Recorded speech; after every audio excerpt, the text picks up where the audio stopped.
un serio problema de crecimiento, ya sea porque el niño es extremadamente pequeño, lo cual indicábamos que por lo general un niño con una talla que está en menos 3 desviaciones de estándar por debajo de la media, ya es un niño que puede tener un problema serio, ¿no?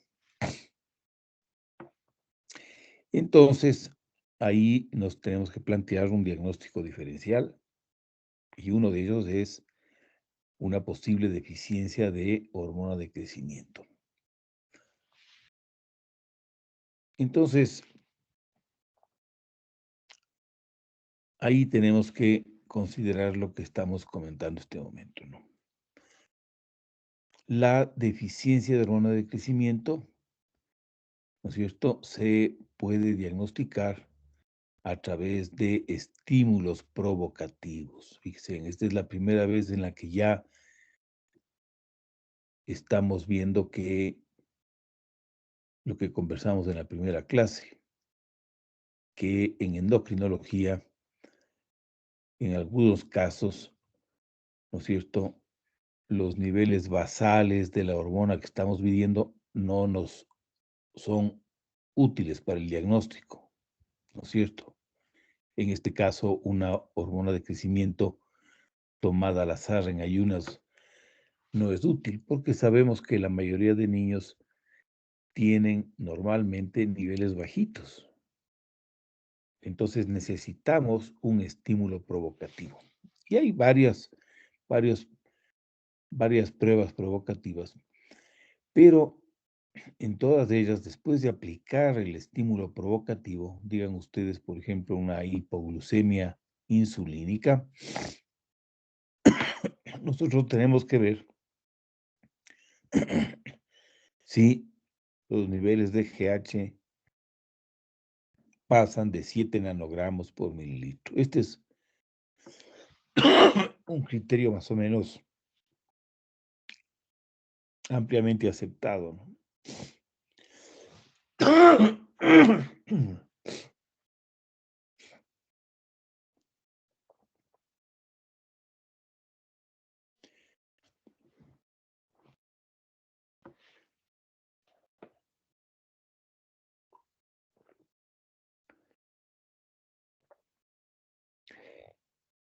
Es importante también, antes de llevar a cabo estos estímulos provocativos, ¿sí?, descartar primero que haya una deficiencia de TSH o de ACTH, ¿sí? Porque la deficiencia de TSH, ¿no es cierto?, provoca un hipotiroidismo. Ustedes esto ya saben, ¿no es cierto? Un hipotiroidismo, y en el hipotiroidismo, ya sea primario o secundario, los niños no responden al estímulo provocativo, ¿no es cierto?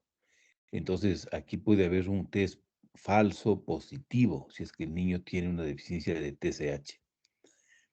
Entonces, primero hay que estar seguro de que el eje tiroideo está funcionando normalmente, y lo mismo el eje de las suprarrenales.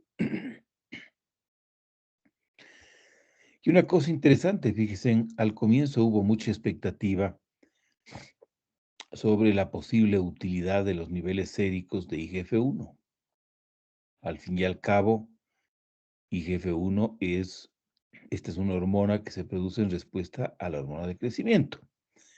Si los niveles de GH son bajos, los niveles de IGF-1 deberían estar bajos. Y así es en general. El problema es que las concentraciones séricas de IGF-1 normalmente son bien bajitas, ¿no? Y entonces el nivel inferior normal del rango normal de IGF-1 eh, es muy bajo y no permite, ¿no es cierto?, discriminar bien niveles bajos de niveles normales bajos. Aparte de eso, se ha visto que hay niños que sin tener deficiencia de hormona de crecimiento, crecen mal y tienen niveles bajitos de IGF-1. Entonces, un nivel bajo de IGF-1 no es sinónimo de una deficiencia de hormona de crecimiento, ¿no es cierto? Entonces, en la valoración de una deficiencia de hormona de crecimiento, es clave, ¿no es cierto?, valorar la respuesta de ese niño a estímulos provocativos.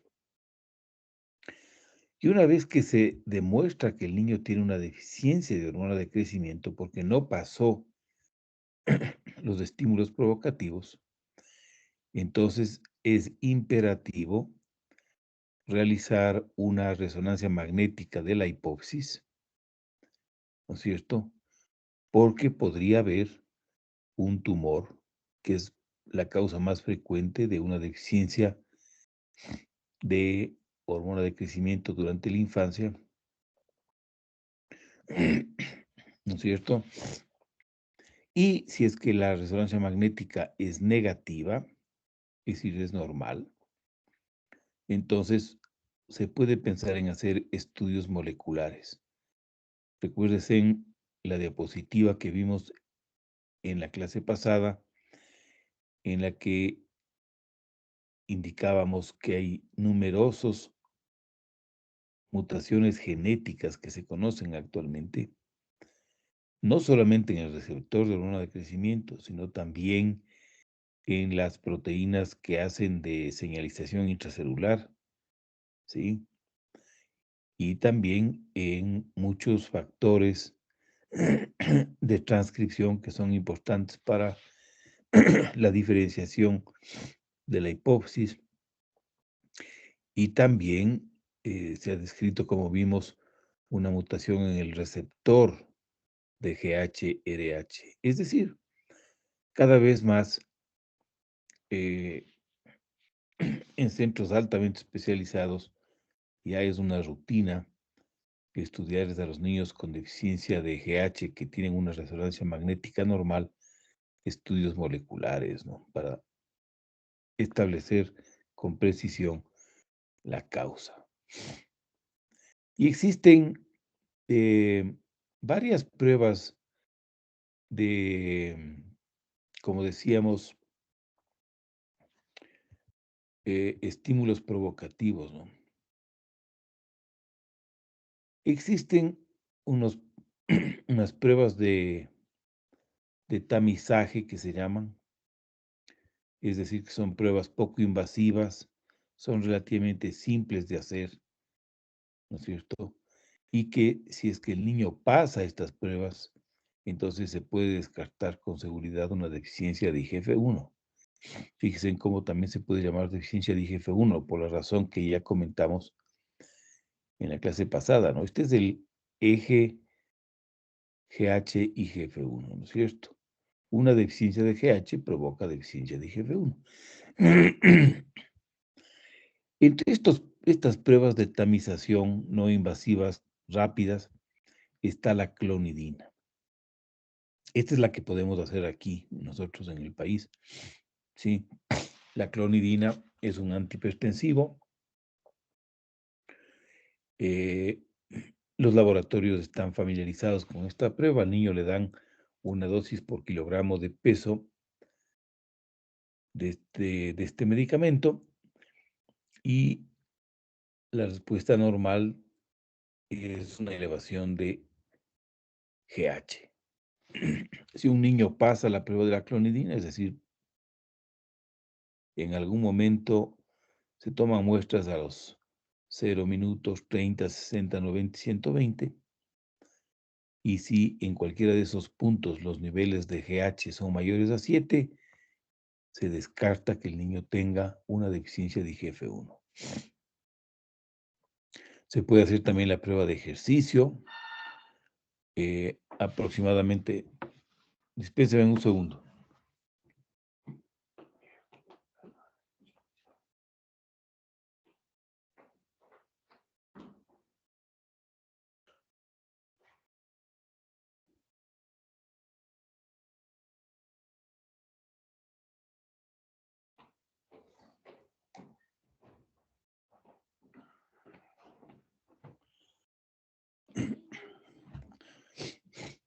Tras un ejercicio intenso, también se puede provocar un aumento de los niveles de hormona de crecimiento. Ahora, si el niño no pasa la prueba de la clonidina, entonces tenemos que confirmar el diagnóstico. Por eso son test de tamización. Son buenos para descartar, pero no para confirmar. Entonces, si un niño no pasa la prueba de la clonidina, por ejemplo, ¿no es cierto? Entonces tiene que hacerse una prueba definitiva. Pruebas definitivas son la prueba de arginina, la prueba de glucagón, la prueba de insulina. Estas dos no se hacen aquí porque no disponemos, pero son buenas pruebas. Este es un aminoácido que actúa a nivel central. El glucagón también es un potente estimulador de GH. Y lo que se hace aquí es la prueba de insulina. Esta es una prueba, como se llama en medicina, una prueba de oro. La prueba clásica para confirmar una deficiencia de IGF-1. Entonces, si el niño no pasa la prueba de la insulina, está diagnosticado de una deficiencia de hormona de crecimiento. Fíjense, aquí tienen ustedes el ejemplo de una prueba de estimulación con arginina, ¿no es cierto? Entonces, fíjense, aquí está estos puntitos, esta línea seguida, continua, refleja los niveles séricos de hormona de crecimiento. Fíjense cómo los niveles eran bien bajos al comienzo, como en todos los niños, y se infunde en los 30 primeros minutos la arginina por vía intravenosa, y fíjense cómo a la hora el pico máximo de GH fue de 40. Fíjense, entonces este niño pasó ampliamente la prueba, ¿no? Aquí se ha descartado que este niño tuviera una deficiencia de hormona de crecimiento. Esta es una típica prueba de estimulación, ¿no? Y una vez que se diagnostica de la deficiencia de hormona de crecimiento, aparte de investigar la causa de la deficiencia, tenemos que comenzar a tratar al niño para normalizar su crecimiento. Fíjese en esta gráfica de este niño que tenía, en los puntos negros es la edad ósea y los puntos abiertos es la talla. Dicen, este niño estaba creciendo. Esto probablemente la última línea es como ustedes ven el percentil 3. O sea, es más o menos 2 desviaciones de estándar. Este niño seguramente estaba con una talla unas 3 o 4 desviaciones de estándar por debajo de la media, ¿no? O sea, bien pequeño y con un importante retraso de la edad ósea, fíjense. Tenía casi 4 años y tenía una edad ósea de 6 meses. Eso es típico de la deficiencia de TSH, de hormona de crecimiento y de enfermedades graves que pueden interferir con el crecimiento, ¿no? Y entonces, en cuanto se comenzó a administrar la hormona de crecimiento, fíjense ustedes qué impresionante cómo se corrige el crecimiento, ¿no? Este niño comienza a crecer aceleradamente, la edad ósea, esa brecha que había en edad ósea se comienza a cerrar y poco a poco la edad ósea es igual a la edad cronológica y el niño se va situando en el carril que le corresponde genéticamente, ¿no? Fíjense, estas flechas son la talla de la madre, la talla del padre, y entonces el niño por lo general crece en algún punto entre estos dos extremos, ¿no? Fíjense, este es el caso de una mujer, de una niña, ¿no? Entonces el tratamiento con hormona de crecimiento en estos casos es bastante satisfactorio, ¿no? Antes había el problema de que teníamos que utilizar los médicos en el mundo la GH purificada a través de hipófisis de cadáveres. de seres humanos, porque no había todavía la técnica del ADN recombinante que ha permitido sintetizar en cantidades industriales la hormona de crecimiento, igual que la insulina. Y entonces, cuando se utilizó hipófisis de cadáveres, hubieron casos de niños que recibieron hormona de crecimiento y que después hicieron una enfermedad neurológica crónica degenerativa, una especie de demencia, es la enfermedad de Creutzfeldt-Jakob, momento en el cual se abandonó completamente el uso de hormona de crecimiento de cadáver, ¿no? Pero afortunadamente poco tiempo después ya los médicos pudimos contar con lo que se llama la HRGH, ¿no? Human Recombinant Growth Hormone, es decir, hormona de crecimiento humana recombinante. De modo que actualmente cualquier médico puede recetar, ¿no es cierto? Si es que existen criterios apropiados, hormona de crecimiento, no hay ningún problema. Es un tratamiento caro, ¿no? Y las dosis de hormona de crecimiento que se deben administrar se administran de forma subcutánea, diaria y por kilogramo de peso. De modo que mientras más grande es el niño, mayor es el consumo de hormona de crecimiento. Y las dosis más o menos varían de 0,02 a 0,05 miligramos por kilogramo de peso, diario de forma subcutánea.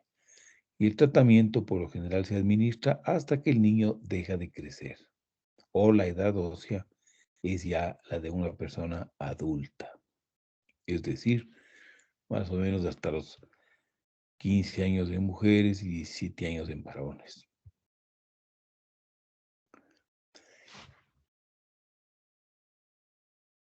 Una vez que ha habido disponibilidad de hormona de crecimiento, se ha explorado la posible eficacia de la hormona de crecimiento recombinante humana en el tratamiento de otras causas de talla corta. Una causa que ha respondido estupendamente a la hormona de crecimiento es el síndrome de Turner. Fíjense, no vamos a explicar mucho este gráfico, que no viene al caso, pero el hecho es que en esta investigación, cuando se utilizaron niveles más altos de hormona de crecimiento, ¿sí? Las niñas crecieron aproximadamente 16 centímetros más, ¿sí?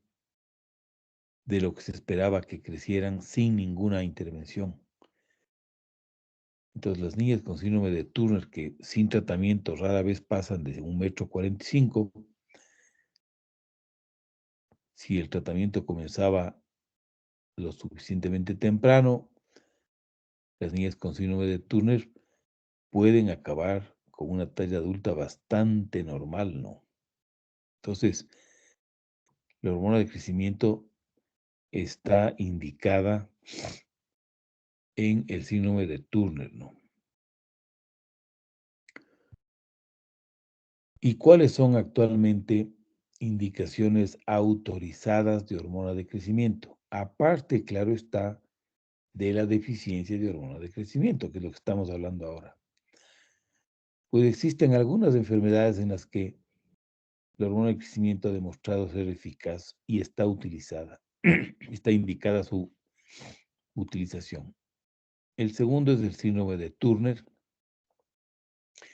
El tercero es el síndrome de Prader-Willi. El cuarto es la talla corta asociada a la insuficiencia renal crónica.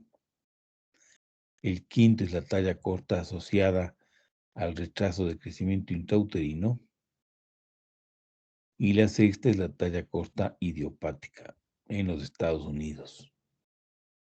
Sí, la talla corta idiopática es una especie de cajón desastre, ¿no es cierto?, en donde convergen una serie de causas que no conocemos bien su origen, ¿no es cierto? Se trata de niños que no crecen bien, que se ve que van a ser adultos pequeños y sin embargo no tienen ningún trastorno hormonal ni ninguna enfermedad importante. Entonces, eso es lo que se llama la talla cortidiopática, ¿no? Ahora, en la talla cortidiopática los resultados son mucho menos alentadores que en la deficiencia de hormona de crecimiento y en el síndrome de Turner, ¿no? En la talla cortidiopática de los niños, luego de 10 años de tratamiento, por ejemplo, con inyecciones diarias, rara vez crecen más de 5 o 6 centímetros, ¿no? Algunos crecen mucho menos que eso, algunos un poco más, pero en promedio 4, 5, 6 centímetros es lo que pueden crecer, ¿no? Entonces, hay un debate ético respecto a si se justifica la inversión económica que significa un tratamiento con hormona de crecimiento durante años para ganar 4 centímetros de talla, ¿no? Eso es una cosa que hay que discutir con los padres. Luego tenemos la deficiencia de hormona de crecimiento en adultos, ¿no es cierto? ¿De dónde vienen estos pacientes? Pues algunos han sido diagnosticados de un tumor en la hipófisis en la edad adulta y entonces, como consecuencia del tumor o de su tratamiento, hacen una deficiencia de hormona de crecimiento. Pero muchos adultos con deficiencia de hormona de crecimiento fueron diagnosticados en la infancia de hormona de crecimiento, de una deficiencia, ¿no es cierto? Entonces, hay que distinguir bien estos dos grupos por una razón importante.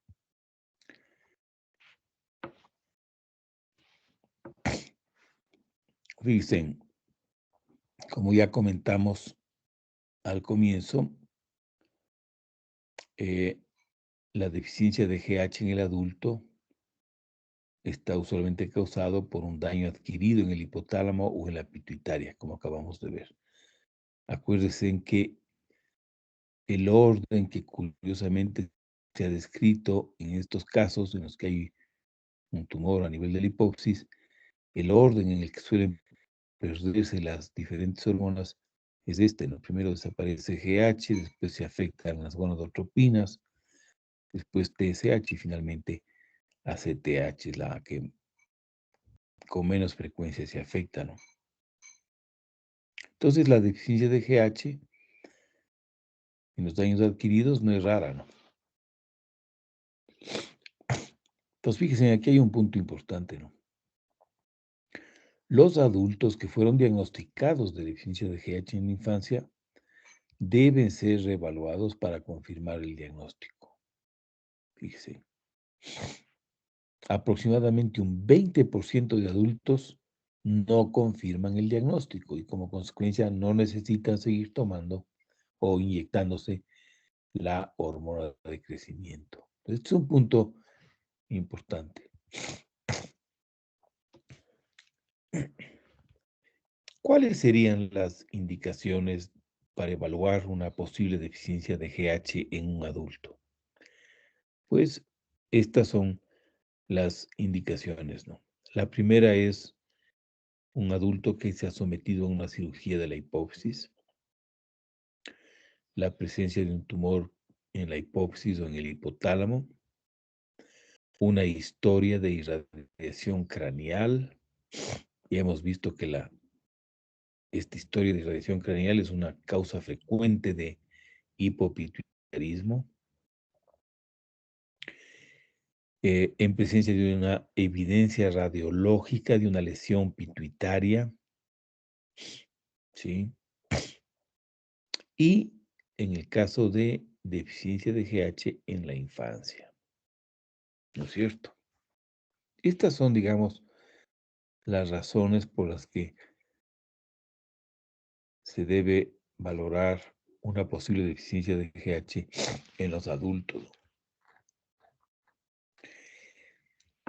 ¿Cuáles son las consecuencias de la deficiencia de GH en el adulto? En el adulto, la deficiencia de GH produce alteraciones menos palmarias que en los niños, por una razón, porque ya el adulto ha dejado de crecer, ¿no es cierto? Y el efecto más llamativo, digamos, de una deficiencia de GH en la infancia es la afectación profunda que hay sobre el crecimiento lineal, ¿no es cierto? Pero en los adultos que ya han dejado de crecer, ese ya no es un efecto. Entonces, las consecuencias de la deficiencia de GH en el adulto han sido difíciles de distinguir, ¿no es cierto? Porque son síntomas, ¿no es cierto?, poco claros o digamos que se confunden fácilmente con síntomas que los adultos pueden tener. Pero actualmente ya más o menos se da por sentado que la deficiencia de GH en adulto produce una serie de efectos indeseables. Aquí vamos a revisar, sí, algunos, pero me gustaría que revisen luego de esta clase. Existe casi una media página en la que se describe en nuestro libro de texto cuáles son las consecuencias demostradas en la actualidad de la deficiencia de GH en una persona adulta, ¿no? La primera es una alteración de la calidad de vida del paciente, ¿no? Es decir, que comparados con personas normales, la deficiencia de GH en el adulto suele asociarse a una sensación de un cierto cansancio, de una falta de energía, ¿sí? El paciente no acaba de sentirse bien, ¿sí?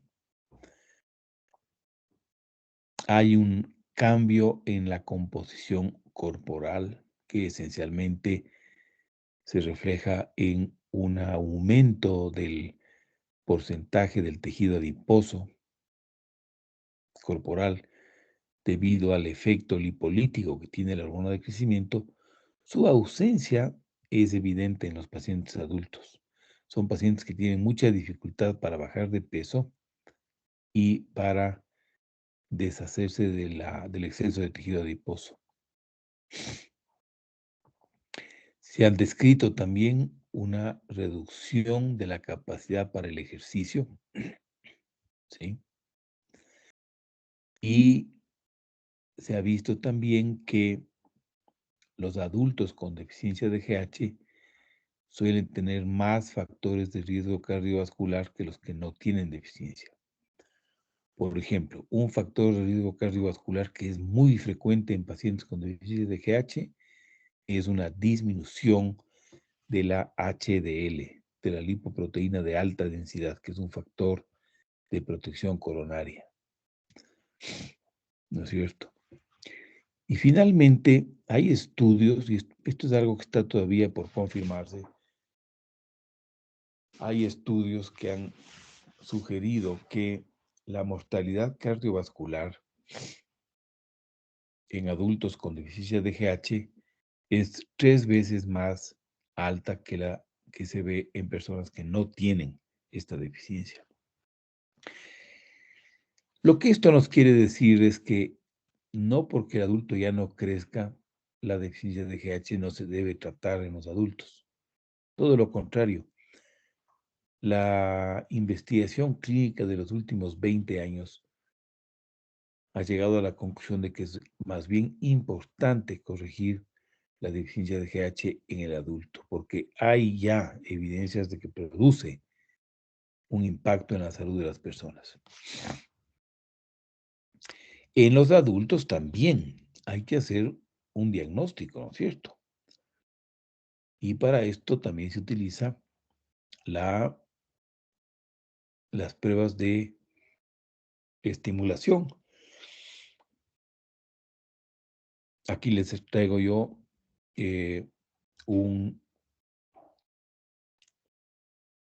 gráfico que ilustra la respuesta a la hipoglucemia insulínica en un conjunto de pacientes que tenían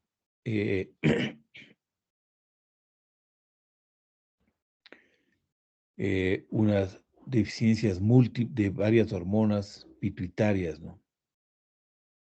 Múltiples, entonces entre las cuales seguro que estaba la GH, y un grupo de pacientes controles. Fíjense, es un buen estudio, ¿sí?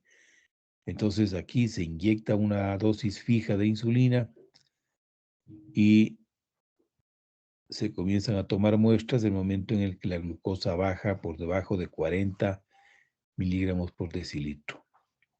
¿No es cierto? Esta es una hipoglucemia franca. Los pacientes se sienten mal, comienzan a sudar, se ponen temblorosos, tienen ansiedad, angustia.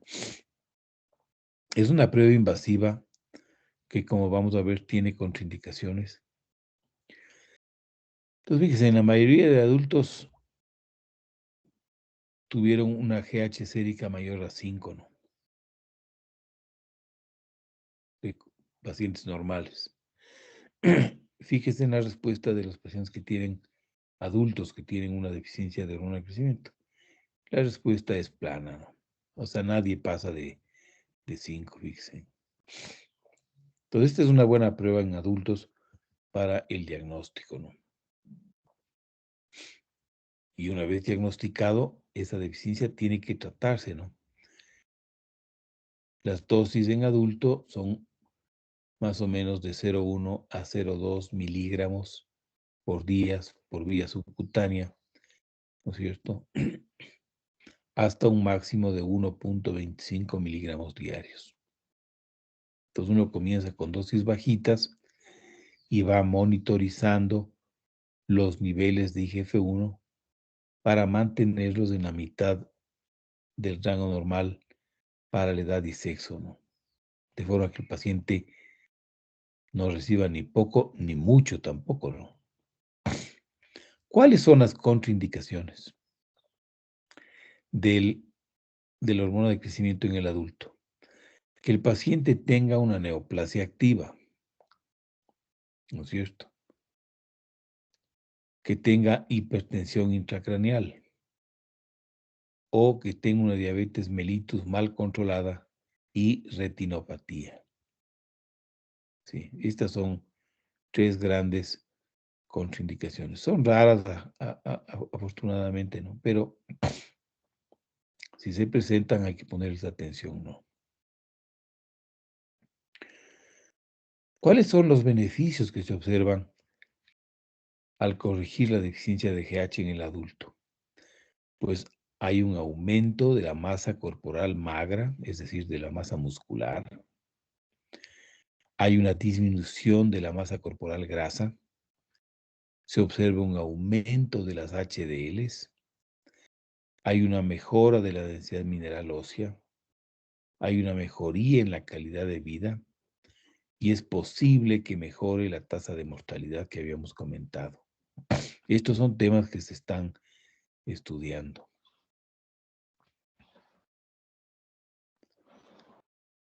¿Cuáles son los efectos adversos del tratamiento de hormona de crecimiento en el adulto? Se ven algunos efectos adversos a los que hay que poner atención.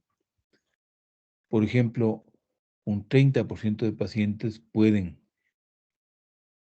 hacer retención de líquidos, es decir, hincharse un poquito o subir un poquito de peso, dolor articular, síndrome de túnel carpiano, ¿sí?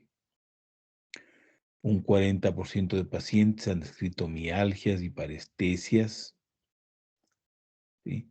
En los pacientes diabéticos hay que calibrar la dosis de insulina porque la hormona de crecimiento, como ustedes saben, tiene efectos que se oponen a los de la insulina. Entonces, los pacientes diabéticos en insulina necesitan más dosis de insulina, ¿no? Es raro que el paciente tenga cefaleas, aumento de la presión intracraneal, hipertensión, tinnitus,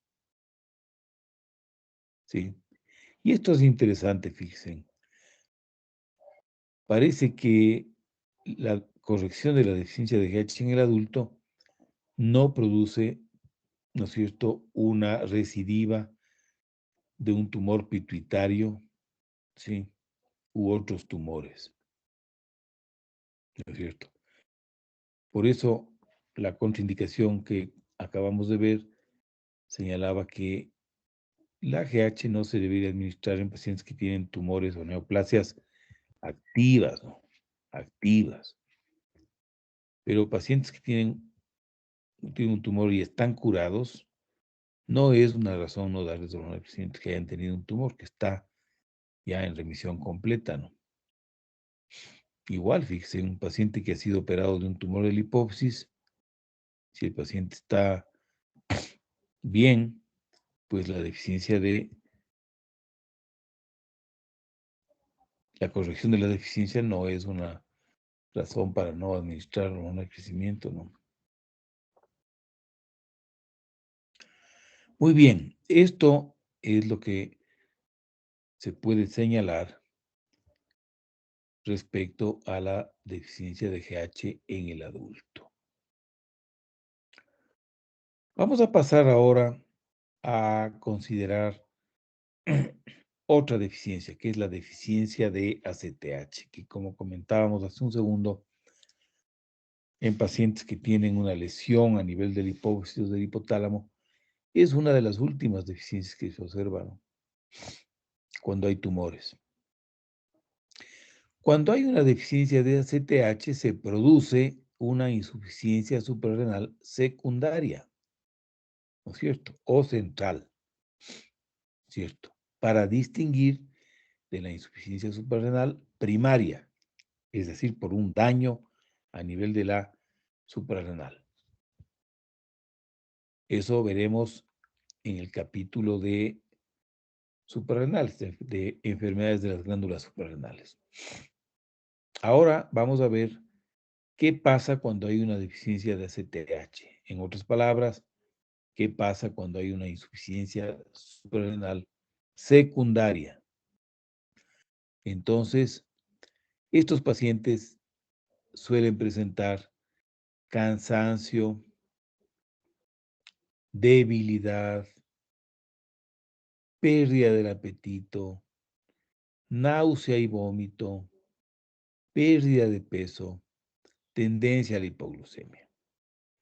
Todos estos son típicos síntomas de una deficiencia de cortisol, ¿sí? Segundo, a diferencia de los pacientes que tienen una insuficiencia suprarrenal primaria, estos no tienen hiperpigmentación porque no hay exceso de ACTH, que es la que causa la hiperpigmentación, ¿no es cierto? Y, muy importante, los pacientes con deficiencia de ACTH no manifiestan deficiencia de mineralocorticoides, ¿sí? Es decir, que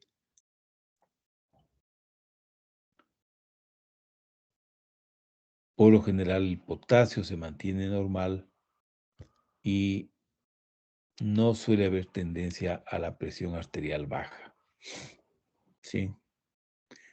Y esto se debe a que la aldosterona en las suprarrenales no está controlada de forma significativa por la ACTH. Son otros factores los que controlan, ¿no es cierto?, la producción de aldosterona a nivel de las suprarrenales. Probablemente la más importante, los niveles de angiotensina 2. Entonces, esto hay que tenerlo en cuenta, ¿no es cierto?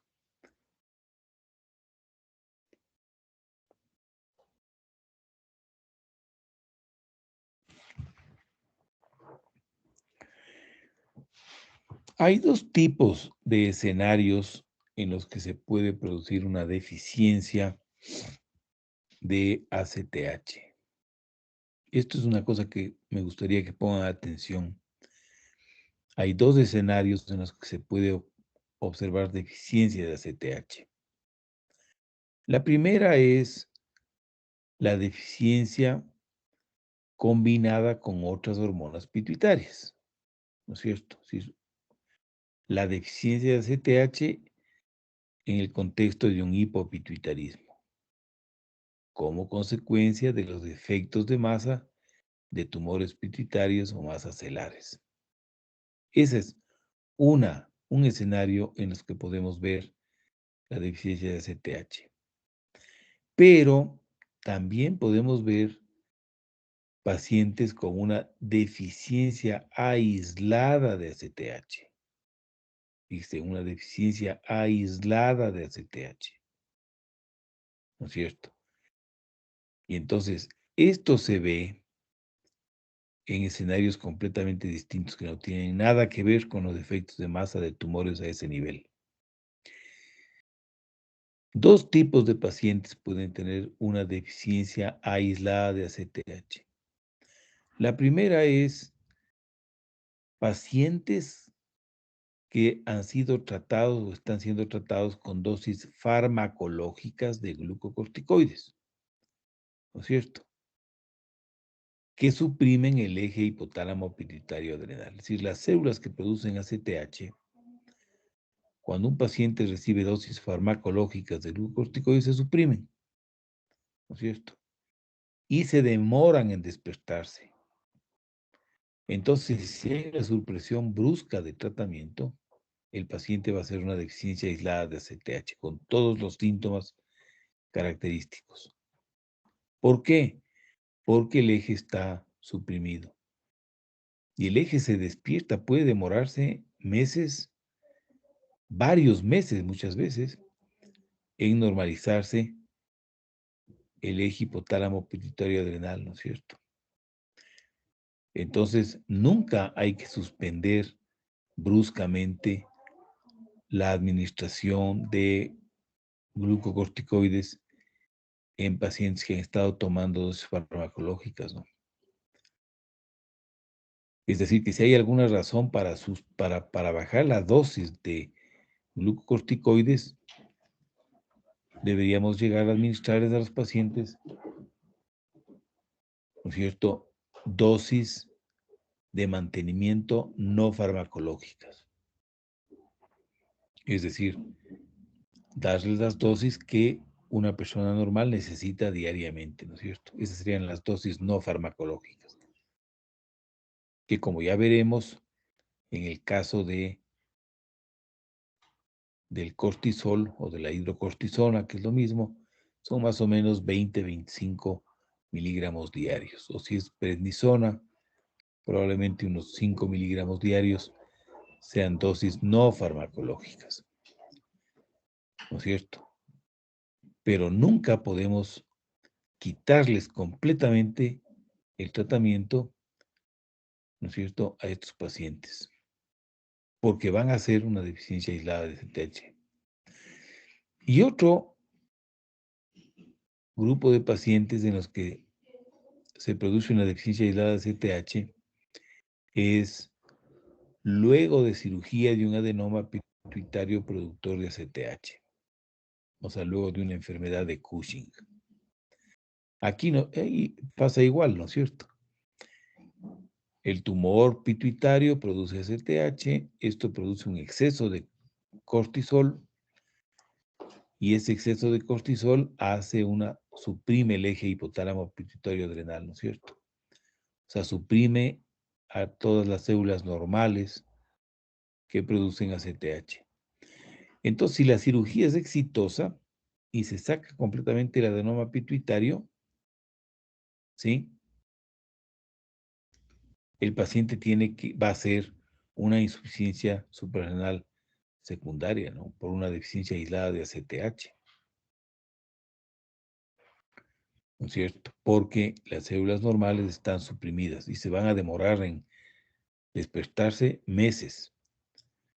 Entonces, esos pacientes necesitan tratamiento con dosis fisiológicas de glucocorticoides hasta que la hipófisis normal se despierte y comience a estimular normalmente a las suprarrenales, ¿no es cierto? Entonces, fíjense, estos son dos casos distintos en los que se puede hablar de una deficiencia aislada de ACTH, ¿no es cierto? La deficiencia aislada de ACTH por un tumor pituitario, como acabamos de ver hace un rato, es muy raro, ¿no es cierto? Por lo general, un paciente que como consecuencia del tumor tiene una deficiencia de ACTH suele tener también una deficiencia de hormona de crecimiento, de gonadotropinas y con frecuencia también de TSH, ¿no? Según lo que se conoce. Yo no sé si esto sí les queda claro, si está perfectamente claro, o alguien tiene alguna inquietud respecto a esto. Doc, yo tengo una pregunta. A ver, Este, tiene esta, por ejemplo, esta supresión brusca.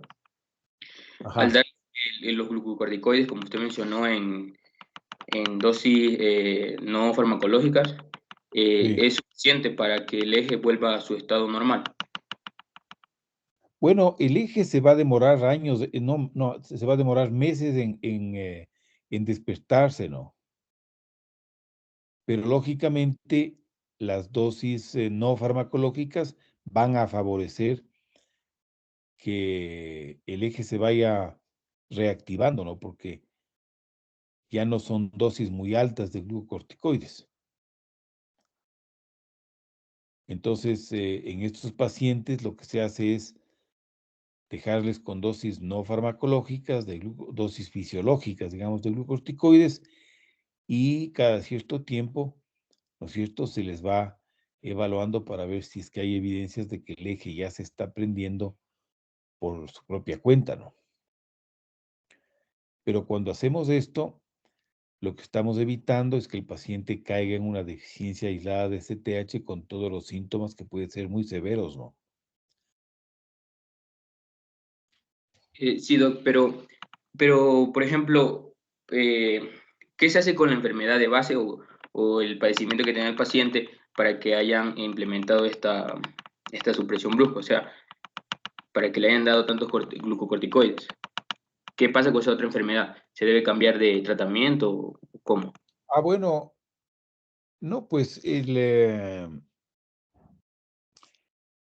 decir, por ejemplo, digamos que, no sé, digamos que tienes tú un paciente eh, que tiene, digamos, un lupus eritematoso sistémico y está recibiendo dosis de prednisona, digamos, de 20 miligramos diarios, que es una dosis 5 veces superior a la normal. Esa es una dosis farmacológica de glucocorticoides. Entonces, ese paciente va a tener el eje completamente suprimido, ¿no es cierto?, con semejante dosis de prednisona.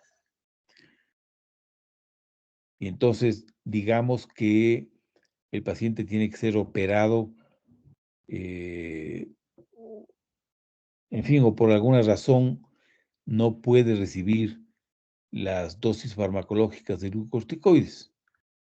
Entonces, lo que no hay que hacer con ese paciente es suprimir bruscamente los glucocorticoides, ¿no es cierto? Si la mínima dosis que ese paciente tiene que recibir deberían ser dosis fisiológicas para que no haga una deficiencia aislada de ACTH, ¿no es cierto? Es decir, debido a un evento en el que haya que bajar la dosis de los glucocorticoides por alguna razón. Ahora, ¿qué pasa con la enfermedad de base? Bueno, eso es un asunto que tiene que manejar el especialista que está administrando el tratamiento, ¿no es cierto? Es decir, que por lo general, eh, estos pacientes que son tratados con dosis farmacológicas de glucocorticoides, en algún momento, por ejemplo, el especialista puede sentir la necesidad de que ya puede el paciente comenzar a bajar la dosis porque la enfermedad ha remitido en su actividad, ¿no es cierto? Y entonces lo que todos hacen es bajar la dosis, digan ustedes, digamos, de 20 miligramos de prednisona a 15, a 10, a 5, pero lo que no hacen es dejarle sin prednisona, ¿no es cierto? La mínima dosis que debería recibir ese paciente, si es que ya el médico quiere eh, bajar la dosis de glucocorticoides, sería en este caso 5 miligramos de prednisona, porque esa es una dosis más o menos fisiológica, ¿no? Lo que no se puede hacer es bajarle de 20 a 0, porque como ya tiene el eje suprimido, entonces el paciente va a hacer una deficiencia aislada de ACTH, que es muy seria y puede ser muy grave, ¿no? Entonces, depende del escenario, ¿no? Depende del escenario. No sé si más o menos respondo a tu inquietud. Sí, Doc, muchas gracias. ¿Alguien más tiene alguna pregunta sobre este tema de la deficiencia aislada de CTH? Bueno, este es un punto que ustedes como médicos no pueden olvidarse, ¿no? O sea, si un paciente, ustedes detectan que hay un paciente que ha estado tomando dosis farmacológicas de glucocorticoides durante varias semanas o meses, ¿no es cierto? Nunca hay que suspenderle el glucocorticoide completamente, ¿no? ¿No es cierto? Si es que hay que bajar la dosis, no hay ningún problema, pero el paciente tiene que darse con una dosis fisiológica, ¿no es cierto? Que siempre será una dosis mucho menor a la dosis farmacológica, ¿no? Pero no suspenderle completamente el glucocorticoide, porque si no, el paciente va a hacer una deficiencia aislada de ACTH, ¿no? Y puede hacer una crisis suprarrenal que puede ser muy seria. Muy bien.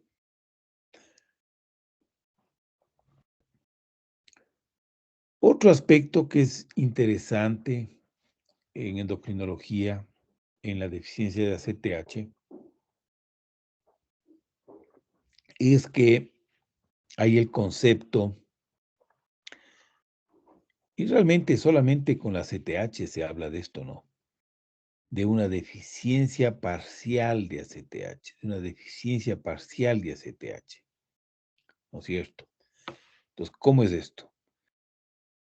Esto por lo general se ve en el caso de pacientes que tienen una lesión a nivel del hipófisis o del hipotálamo, ¿no? Entonces, tienen una deficiencia de otras hormonas, pero también tienen una deficiencia parcial de ACTH. ¿Qué significa la deficiencia parcial de ACTH? Significa que el paciente produce un poquito de ACTH. Con ese poco de ACTH, es capaz de hacerles trabajar a las suprarrenales para producir unos niveles de cortisol que pueden ser suficientes si la persona está llevando una vida normal, ¿no es cierto? Pero esa hipófisis no va a poder subir la producción de ACTH en situaciones de estrés, ¿no es cierto? En otras palabras, ese es un paciente que no va a poder subir los niveles de cortisol ante una situación de estrés como hacen las personas normales. Entonces, fíjense, por eso es que es una deficiencia parcial de ACTH, ¿sí? Entonces, esto es lo que dice nuestro libro de texto, ¿no? La deficiencia parcial de ACTH puede ponerse en evidencia cuando, en presencia de una enfermedad médica o quirúrgica aguda, ¿no es cierto?, un hipocortisolismo clínicamente significativo, es decir, que produce síntomas, pone de manifiesto una disminución de la reserva de ACTH. Fíjense, la reserva de ACTH, es decir, la capacidad que tiene la hipófisis de producir mayores cantidades de ACTH en situaciones de estrés. Es decir, una enfermedad médica o quirúrgica, ¿no? Aguda, ¿no es cierto? No sé si le tienen claro este concepto este rato. Doc, disculpe, buenos días. Tal vez podría Sí. repetir nuevamente esto acerca de la deficiencia parcial, por favor. A ver, hay pacientes que tienen, por lo general, en el contexto de un tumor, de una lesión ocupativa, de una lesión a nivel de la hipófisis o del hipotálamo, que pueden exhibir una deficiencia parcial de ACTH. ¿Qué significa una deficiencia parcial? Quiere decir que esa hipófisis produce unas pequeñas cantidades de ACTH que son suficientes para producir unos niveles de cortisol que, si la persona no está en una situación de estrés, son suficientes. Pero como todos sabemos, en situaciones de estrés, por ejemplo, una enfermedad médica aguda o una enfermedad quirúrgica aguda, los niveles de cortisol en las personas normales suben, ¿no es cierto? Esto ya hemos hablado, ¿no es cierto? El cortisol es la más importante hormona del estrés.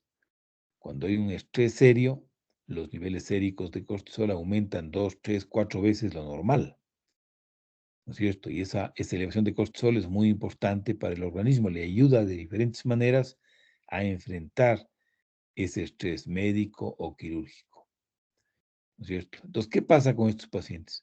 Que estos pacientes fracasan cuando tienen que producir más ACTH para aumentar la producción de cortisol en una situación de estrés severo, ¿no?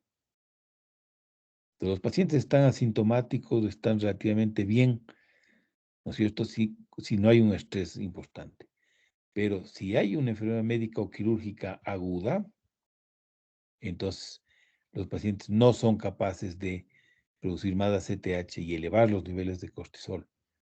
Y entonces ahí el paciente no es capaz de responder al estrés agudo como debe ser y se pone de manifiesto esa disminución de la reserva de ACTH, ¿no? Es decir, el paciente no responde al estrés apropiadamente y tiene síntomas de una deficiencia de cortisol.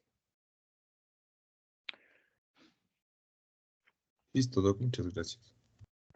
Vamos a ver un poquito más de este tema un poco más adelante, pero no se olviden de este concepto. En la ACTH, el asunto de la deficiencia aislada de ACTH y estos estados de deficiencia parcial de ACTH, es decir, pacientes asintomáticos, pero que no van a poder responder al estrés correctamente, ¿cierto? Esto es algo que el médico tiene que percatarse para apoyarle al paciente, ¿no? ¿Cómo diagnosticamos una deficiencia de ACTH? Pues la prueba clásica es niveles bajos y niveles de ACTH inapropiadamente bajos, ¿no es cierto? Entonces eso quiere decir niveles de ACTH bajos o normales, pese a que los niveles de cortisol están muy bajos, ¿no es cierto? Entonces eso habla de un hipocortisolismo, de una insuficiencia suprarrenal, y como la ACTH no está elevada, sino que está normal o baja, entonces se trata de una insuficiencia suprarrenal secundaria. Secundaria.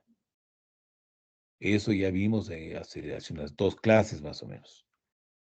Tenemos inclusive una tarea que está pendiente de calificación que ustedes ya enviaron, en donde me parece que hay un caso de una insuficiencia suprarrenal secundaria, ¿no es cierto?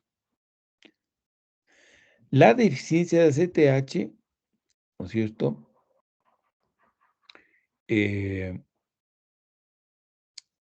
La deficiencia, lo que comentábamos hace un segundo, la deficiencia parcial de ACTH, se puede poner de manifiesto también, ¿sí? por una ausencia de respuesta del cortisol a la estimulación con ACTH. Dicen, una respuesta normal a la estimulación con ACTH es el aumento del cortisol sérico a más de 18-20 microgramos por decilitro tras la administración intravenosa de ACTH. ¿No es cierto? Entonces, esta es una buena prueba que se puede hacer, ¿no es cierto? Normalmente una persona normal ante una estimulación de ACTH aumenta los niveles de cortisol sérico, ¿no? Una persona con una insuficiencia suprarrenal secundaria no aumenta. ¿Por qué no aumenta? Porque la ausencia de ACTH hace que la suprarrenal se atrofie, ¿no? Entonces, se atrofia y no responde al estímulo agudo de ACTH, ¿no? Dicen, las suprarrenales, la tiroides son glándulas que dejan de funcionar completamente cuando no se les está estimulando, ¿no? Entonces, eso es lo que pasa en estos casos. Es decir, que también podemos utilizar una respuesta anormal de cortisol a la hipoglucemia inducida por insulina, ¿sí? La prueba de la hipoglucemia insulínica es una gran prueba para valorar no solamente el eje de la hormona de crecimiento, sino también el eje suprarrenal, ¿no es cierto? En condiciones normales, ¿no es cierto? Una hipoglucemia insulínica provocada induce un aumento de los niveles séricos de cortisol, por lo general mucho más, ¿no es cierto?, de 18 a 20 microgramos por decilitro. Y también tenemos otra prueba que es la prueba de la metirapona, ¿no? La metirapona bloquea una enzima clave para la síntesis de cortisol en las suprarrenales, ¿no es cierto? Y entonces, esta es una prueba que actualmente se utiliza muy poco, sí, pero es una prueba muy buena. Pero uno tiene que poder medir, ya vamos a ver, me parece que tenemos aquí un ejemplo.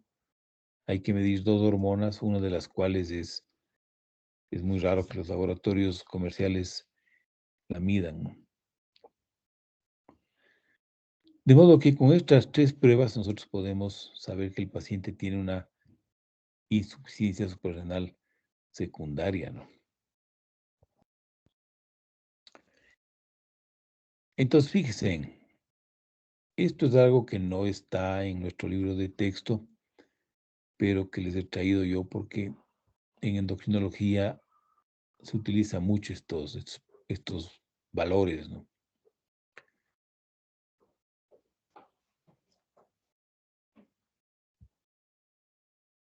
¿Cómo puede uno interpretar los valores del cortisol AM, que es cuando se miden el cortisol en casos en los que hay sospecha de insuficiencia suprarrenal, ¿no es cierto? El cortisol por la mañana, que es cuando más alto está normalmente. Si ustedes tienen un paciente que tiene niveles de cortisol de menos de 3 microgramos por decilitro, el paciente tiene una deficiencia definitiva, ¿no? ¿Sí? Si el paciente tiene más de 18 microgramos por decilitro en ayunas, sin hacer ninguna prueba de estimulación, el paciente con seguridad no va a tener ninguna deficiencia de ACTH. Pero ¿cómo interpretamos a la mayoría de pacientes que tienen más de 3 y menos de 18? Digamos que tenemos un paciente que tiene un tumor en la hipófisis y estamos haciendo pruebas para ver qué deficiencias hay. Estamos valorando el eje del ACTH. Y el cortisol del paciente es, por ejemplo, de 10 microgramos por decilitro. pues está entre el 3 y el menos 18, ¿no es cierto? Entonces, en estos casos, no podemos saber si el paciente tiene una deficiencia severa de ACTH.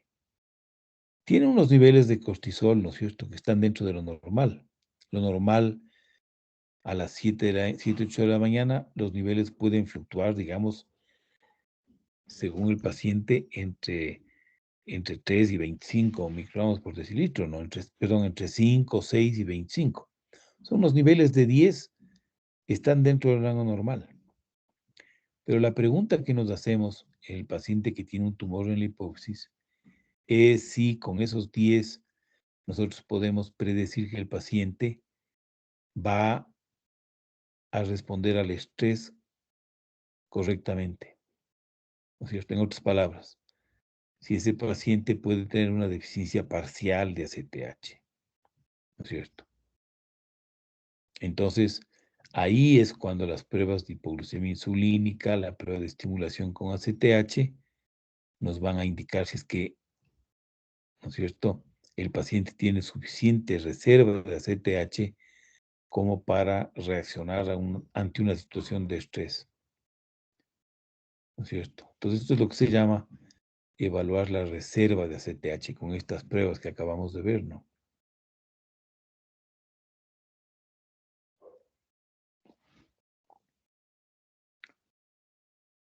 Entonces, fíjense,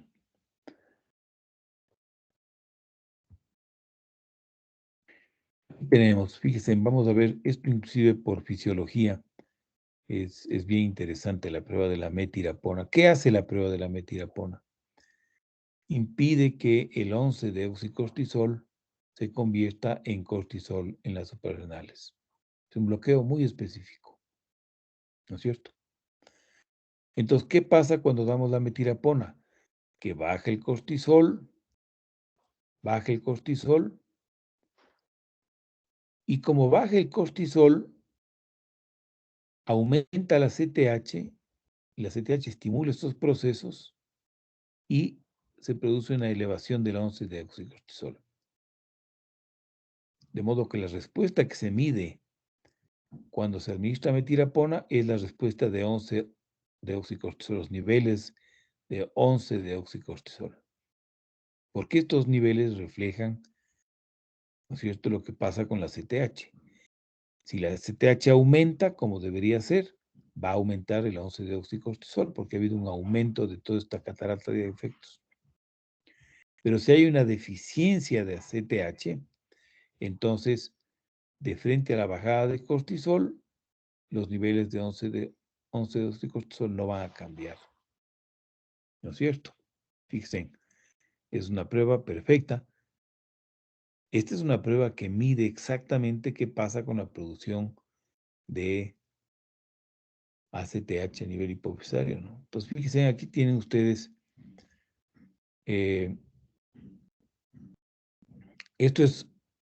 son pacientes normales. Entonces, antes de la prueba, fíjense en los niveles de 11-deoxicortisol, normalmente son bajos, ¿no es cierto? Porque todo este 11-deoxicortisol se convierte normalmente en cortisol. Estas son personas normales, ¿no? Fíjense en los niveles normales de cortisol, de paso, cómo pueden variar entre niveles que van un poquito menos de 5, la media más o menos según se ve son 13, y hay pacientes que pueden tener 30 inclusive de cortisol, ¿no? Fíjense en los valores, por eso es que los valores de cortisol AM, como les decía, salvo que estén por encima de 18, ¿no es cierto?, no son muy buenos para indicarnos si el paciente será capaz de responder ante una situación de estrés, ¿no? Es decir, si es que hay los niveles de cortisol, no nos van a indicar si es que hay una deficiencia parcial de ACTH, ¿no? Ahora, nadie tiene menos de 3, fíjense. Entonces, niveles por debajo de 3 efectivamente son indicativos de una insuficiencia suprarrenal segura, ¿no? Completa. Ahora, ¿qué pasa cuando le damos a un paciente normal la metirapona? Fíjense, que baja el cortisol, porque eso es lo que hace la metirapona, impide que el 11-deoxicortisol se convierte en cortisol, baja el cortisol. Eso ocasiona un aumento de ACTH que se refleja en un aumento de 11-deoxicortisol. Esta es una respuesta normal. ¿Sí? ¿Qué pasa en un paciente que tiene un hipopituitarismo? Fíjense, aquí estamos midiendo en pacientes normales y en pacientes con hipopituitarismo los niveles de 11-deoxicortisol. ¿No es cierto? Entonces, le damos al paciente la metilapona y al día siguiente medimos el cortisol. El 11-deoxicortisol, fíjense. Los pacientes normales elevan la cantidad de 11-deoxicortisol, demostrando que tienen la ACTH intacta y la ACTH estimula al suprarrenal a trabajar mejor. Pero los pacientes con hipopituitarismo no elevan los niveles de 11-deoxicortisol como lo hacen las personas normales, fíjense. Entonces, ¿qué refleja esto? Esto refleja una deficiencia de ACTH, ¿no? Es una linda prueba. Pero el laboratorio tiene que ser capaz de medir no solamente el cortisol, sino el 11-deoxicortisol. Y esto los laboratorios comerciales no lo hacen, ¿no? Por eso, en vez de esta prueba, tenemos las otras dos pruebas, ¿no? La relación con ACTH y la respuesta a la hipoglucemia insulínica. Son las dos pruebas que podemos hacer aquí. ¿Cuál sería el tratamiento de un paciente diagnosticado de una insuficiencia suprarrenal secundaria? El tratamiento es importante porque el tratamiento con glucocorticoides mejora la mayoría de las manifestaciones de la deficiencia de ACTH. El tratamiento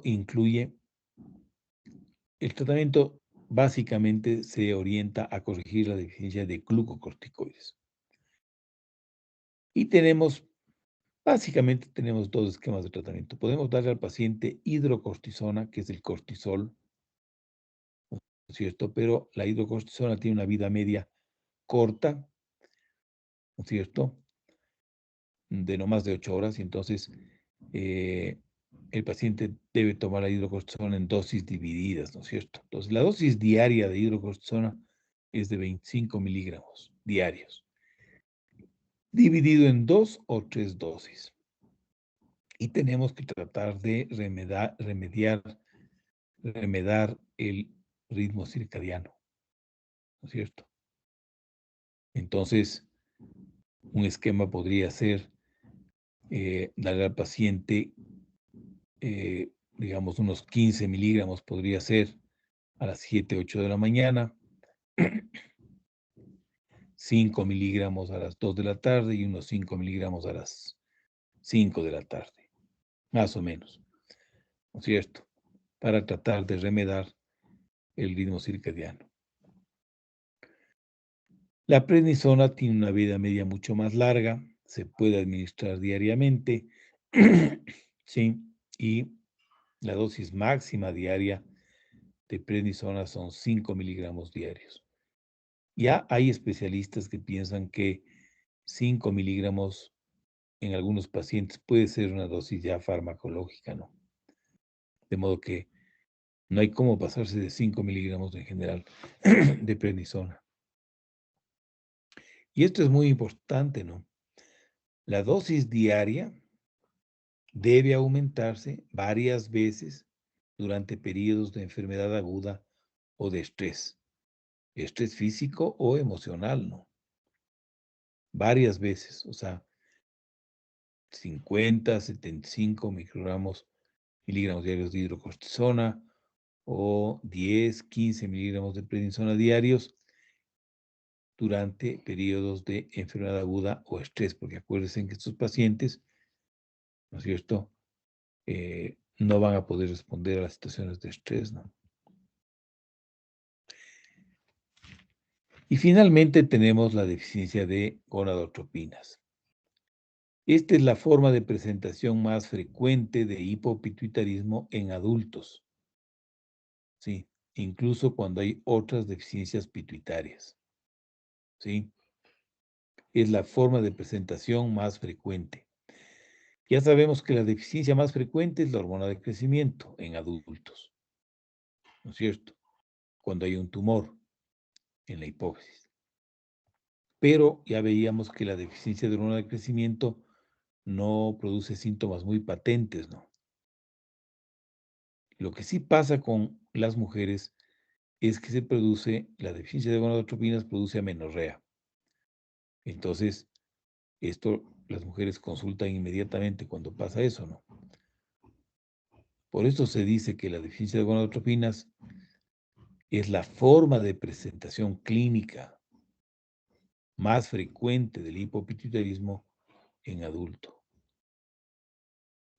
Una deficiencia de gonadotropinas en un adulto es una señal de una lesión pituitaria o hipotalámica o de una hiperprolactinemia.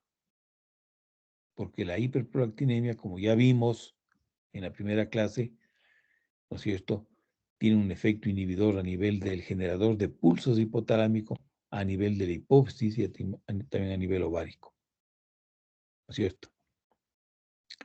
Así como hablábamos de una deficiencia aislada de ACTH, hay casos, ¿sí?, de hipogonadismo hipogonadotrófico aislado, ¿sí?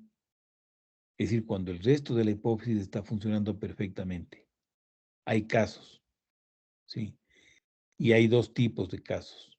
Los congénitos, ¿no es cierto? Por ejemplo, el síndrome de Kallmann sería el más frecuente. ¿Se acuerdan el síndrome de Kallmann? Esta deficiencia de las neuronas que producen GNRH, que no migraron del bulbo olfatorio apropiadamente, ¿no es cierto? Entonces, los pacientes tienen una deficiencia aislada de gonadotropinas. Se han descrito también mutaciones en el gen del receptor de GNRH en las células pituitarias que producen GNRH o mutaciones en los genes de la cadena beta de LH o FSH. Estos son casos congénitos de una deficiencia aislada de gonadotropinas. Y también hay los casos adquiridos que son relativamente frecuentes, ¿sí? Relativamente frecuentes, que es el caso de pacientes que por anorexia nerviosa bajan muchísimo de peso, por un estrés, muchas veces de tipo emocional severo, la muerte de un familiar, por ejemplo, por un ayuno prolongado, también con pérdida de peso, atletas que están haciendo ejercicio extremo y también causas idiopáticas. Dicen, todas estas causas actúan a nivel central, ¿sí? A nivel de la corteza cerebral. Y entonces se activan vías de señalización que inhiben al generador de pulso hipotalámico, ¿sí? Entonces, la hipófisis deja de trabajar y como consecuencia los ovarios dejan de funcionar. Esto es bastante frecuente. En la anorexia nerviosa, ¿sí?, la amenorrea es un síntoma típico. El estrés, por ejemplo, hay muchas mujeres que cuando, digamos, se van a estudiar afuera, los primeros meses notan que dejan de menstruar o se saltan 2, 3 meses. Eso es estrés. Estrés. Son hipogonadismos funcionales, hipogonadismos hipogonadotróficos funcionales, reversibles, debidos al estrés. Todos estos son problemas funcionales, medio parecidos al caso de la talla corta psicosocial que revisamos en una clase pasada. Estos niños que son maltratados, que dejan de crecer, pero en cuanto se les cambia a un medio ambiente menos hostil, ¿no es cierto?, las señales inhibitorias sobre el hipotálamo desaparecen y el niño otra vez comienza a producir normalmente hormona de crecimiento y a crecer otra vez normalmente, ¿no? Son casos funcionales. Entonces, estos son casos de hipogonadismo hipogonadotrópico o, en otras palabras, una deficiencia aislada de gonadotropinas. ¿Sí? Todas estas. Me gustaría que lean el capítulo en nuestro libro de texto sobre este tema. Las manifestaciones clínicas de la deficiencia de gonadotropinas, ¿no es cierto?, dependen de cuándo ocurren las manifestaciones y en quién. En la mujer premenopáusica, lo que se observa es una función ovárica disminuida. Eso se manifiesta en oligomenorrea, es decir, ciclos que duran más de 40 días, o franca amenorrea, es decir, ausencia de ciclos menstruales durante 3 meses o más. También se ve, lógicamente, infertilidad porque no ovulan, sequedad vaginal por deficiencia de estrógenos, disminución de la libido por la misma razón, atrofia de las mamas y tendencia a la osteoporosis por la deficiencia de estrógenos, ¿no es cierto? En varones adultos se produce una insuficiencia testicular secundaria, ¿no es cierto? Los testículos intrínsecamente normales no funcionan bien por la deficiencia de gonadotropinas. Esto ocasiona una disminución de la libido y de la potencia, infertilidad, disminución de la masa muscular, disminución de la barba y del vello corporal, testículos suaves, fíjense en esto interesante, puede haber arrugas faciales finas y también tendencia a la osteoporosis. Fíjense, todas estas son manifestaciones clínicas secundarias a una deficiencia de testosterona y la infertilidad a una deficiencia de células germinales, de espermatozoides. ¿Cuáles son los exámenes de laboratorio que nos permiten diagnosticar una deficiencia de gonadotropinas? ¿No es cierto? Niveles de testosterona o de estrógenos bajos en presencia de niveles bajos o inapropiadamente normales de gonadotropinas. Esta combinación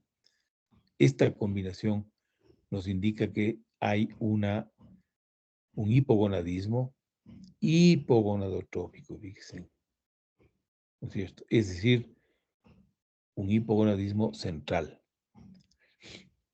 En algunos casos se pueden hacer pruebas de estimulación con GnRH, ¿no es cierto?, para medir la respuesta de LH y FSH, ¿sí? Pero estas pruebas rara vez se hacen porque la falta de respuesta de gonadotropinas no necesariamente indica que el problema es pituitario, ¿no es cierto? No necesariamente, porque la hipófisis se puede demorar un tiempo en responder a GnRH, ¿no? Si es que está intacta. Entonces, no es una prueba muy útil para localizar el problema, ¿no?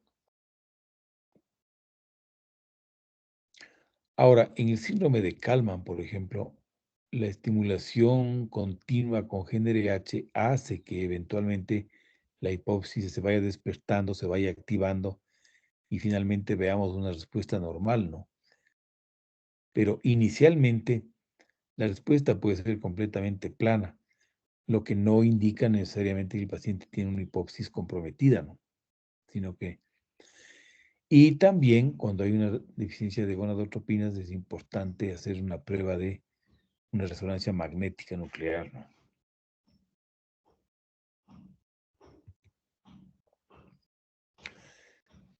¿Cuál es el tratamiento de una deficiencia de gonadotropinas?